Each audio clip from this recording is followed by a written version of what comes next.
I wouldn't be surprised, but I just highly doubt it, bro. All right, so next subject. Tim Tebow is making his return to the NFL, and that was a quick transition. But we're trying to get to the schedule release. So, Tim Tebow's coming back to the NFL, right? And for whatever reason, and it was so predictable that it was going to start like this insane amount of uproar, right? It's the middle of the season. We have nothing to talk about. We have to generate stuff, right? And I want to break this down on 2 points. I want to break this down on the Tim Tebow signing and the Jacksonville Jaguars aspect of it. And then I want to break it down into the manipulation of the media, right? And how the media could use things just to drive themselves, to get them through the day. Because they don't actually have the creativity to come up with interesting topics, right? So let's start on the Jacksonville Jaguars and the Tim Tebow side, right? I don't care that Tim Tebow's on the Jaguars. Like, it's the fucking Jaguars, bro. Even DJ Chalk, their number one receiver, he said, bro, y'all haven't cared about the Jaguars ever. Now all of a sudden y'all got something to say about the Jaguars, bro? Miss me with that, dog. It's the truth. You niggas don't fucking care either. It's the Jags. It's Duval. Like, can you, bro, the only time they're on national television is when it's a Thursday night game on Amazon Prime, bro. Them niggas can't even get on fucking Sunday games, bro. Get out of here. Bro, the most notable games they're always a part of is the London games.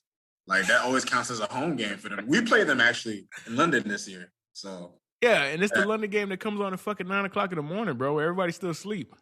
Exactly. Yeah, so don't tell me that y'all actually are invested and care. Y'all, it's about Tim Tebow, right? And I see a lot of people making the comparison to Colin Kaepernick, right? And they're saying this is another sign of white privilege, right? It is not. It is not. And trust me, I'm not here to be the guy to be a white privilege denier.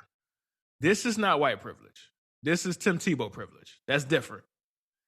Tim Tebow became who he is because of white privilege. He became a superstar because of white privilege. But this isn't white privilege. This is a unique situation where his fucking neighbor just gave him a job. Urban Meyer's his neighbor. Like, that's his neighbor. Like, that's his old coach. They won 2 championships together, bro. This would never have happened in any other situation in the NFL. It would only happen in the rare occasion that Urban Meyer decided to come into the draft because Trevor Lawrence fell into his lap, dog. It's just a very specific situation that people try to blow out of proportion, right? Because they're looking for any situation to speak to their cause. There's people who still are fans of Colin Kaepernick. So any kind of slight where a white man has an advantage, they're going to use that. However stupid, however ridiculous the actual argument is, they're going to use that and piggyback the Colin Kaepernick argument so they can inject Colin Kaepernick back into the NFL circles, right? And that's more or less the media manipulation side of this, right? There's 2 sides to that. There's people who still want to, you feel me, find a way to bring up Colin Kaepernick. And that's cool. I want you to. The wrongs of the NFL should be shown and be reminded in any situation, right? But you got to be more creative and you got to be more honest about why you're doing it. Like, I see people saying, oh, this would never happen to a black player. Show me the other white player this would happen to. What other white player has been out of the league for 8 years that got a job at tight end and he's failed at another position? Find him. I don't know who he is. and I think people forget that Tim Tebow, actually, this isn't his first stint as a tight end. The Jets employed him as a tight end before. Well, no, I don't want to use that argument because that's a garbage argument too. There's that film of him running one pass and that shit hitting the football, almost hitting him in the face. Dude, that's just hilarious. Okay, yeah, this is not even about him being an H-back, bro. Like, the nigga can't play the position. He cannot play the position.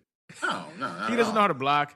I don't know if he knows how to catch. I don't even know if he has the physical, the flexibility in his body anymore, bro. He's 33. He has to play football in 8 years.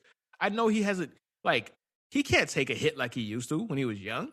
Like, He's gone 8 years without doing it. And think about it. He's been training his body to play a completely different sport. He's just off of playing minor league baseball. You feel me? Practicing, stretching, completely different than what you would for football. So trust me, this is just a situation where a coach who still has not figured out that college is different from the NFL. Urban Meyer is used to doing whatever the fuck he want because he had the sanctity of Gainesville, Florida. He had the sanctity of Utah. He had the sanctity of Columbus, Ohio. This is the difference between the NFL and college. College protects their fucking institution. The NFL does not. You feel me? You are going to get criticized for everything you do. The same thing with the strength and conditioning coach. He had to fire that guy. He didn't fucking he thought he could get away with it. It's the same shit with this. He was like, it's Tim Tebow. It's my guy. It's not gonna be a big deal. Oh, it was a big fucking deal. I don't know why, but I don't know why it was a big deal, but it was predictable that it was gonna be a big deal. You know what I'm saying? Right. Well, me personally, I didn't really care, but I'm not shocked at all that it's been blown out of proportion. Because let's face it, Tim Tebow, since he was in college, was always just a big media presence. You know, he always had the spotlight on him. And even when he was even when he was in the minors, people were watching his games and talk he just covered on ESPN religiously. Yeah. He brings eyeballs, bro. Like he's a sideshow. He's an attraction. Like right. You feel me? You know what I'm saying? And I just don't want to hear this argument that, oh, he took a roster spot for somebody who was busting their ass. If it was somebody else in the same situation that you did not know and he was not notorious like Tim Tebow, you wouldn't even notice because you don't follow this team. Like you don't give a fuck about the Jags. And you don't give a fuck about that roster spot that he might take. You don't care. Like, don't hide, and I just see a lot of people using this situation to mask whatever feelings that they have as an opportunity to get their fucking takes off, dog. Like, oh yeah. You know what I'm saying? It's just like, I'm just tired of it, bro. I'm tired of it from all different sides, dog. Like ESPN. ESPN is running with a story because they have nothing else to cover. Like, they got basketball. Okay. Baseball is not in the playoffs. Okay. Nobody cares about hockey, so you're not gonna cover that. Okay. What can you do? Most popular thing, you're gonna find any little thing that you could talk about, and you're gonna stretch it out as much as you can, bro. This is football. It's leading us to the season. The schedule's release dropped. I don't see one single topic about Tim Tebow no more, bro. Because they got something else to talk about now, bro. Of course, man. I mean, it was always going to be. It was just something to fill space, man. To fill the airwaves. Something like you said. It's just filler.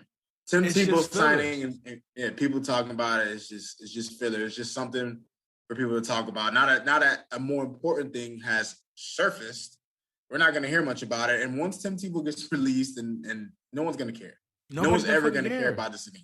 Like so, what was the point of all of this, dog? Why get? I'm not specifically talking about the Tim Tebow. I'm talking about the fact that it happens every single fucking time.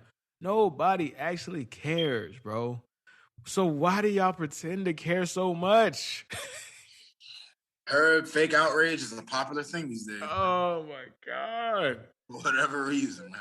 Oh my God, bro. But all right, man, that's my rant for the day, man. Let's actually get to the crux of the show, bro. Schedule will release. Let's go. Should get you high. Should make you feel like the season's right around the corner, but yeah, we have to wait. I know the season is right around the corner, but it's not even close, bro. We're not even a fucking training camp. We barely even touch mini camp. We're what 3 months away almost from fucking preseason. Like this just not close at all. Like not at all, man. But that schedule release gets your blood flowing, man. Because I think in terms of all sports. What makes football schedule release so at least feel bigger than other sports is the fact that, well, actually, first and foremost, we have an extra game. So we're doing our first ever 17 game schedule release, bro. You know what I'm saying? Like the NFL added an extra game this year, so